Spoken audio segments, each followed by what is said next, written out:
मैं आपको एक बड़ी सच्ची बात बताऊं, बंदा बुरा और अच्छा नहीं होता, बंदा इल्म वाला और ला इल्म होता है। अच्छा बुरा तो बड़ी एक्सट्रीम के वर्ड।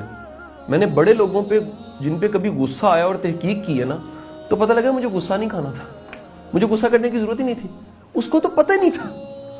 जिसको पता ही नहीं है उस पर गुस्सा कैसा? गुस्सा तो तब है पता है और फिर गलत कर, मानता है कि है लेकिन उसके बावजूद एडमिट करने को तैयार नहीं है, वो ज्यादा गलत है। पता ही नहीं है। एक छोटा बच्चा एक बाअदब किस्म की किताब को जमीन पे फेंक देता है, आप उसे नहीं मारते, आप कोई हाथ नहीं लगाते, आप कहते हैं ना मेरा बेटा आइंदा नहीं करना, ये किताब बड़ी मोहतरम है मेरे लिए, आप कहते हैं ना आइंदा नहीं तुमने करना। लेकिन अगर वही काम एक शऊर रखने वाला शख्स करे तो आप उसको गुस्ताखी कंसिडर करेंगे, क्योंकि वो जानता है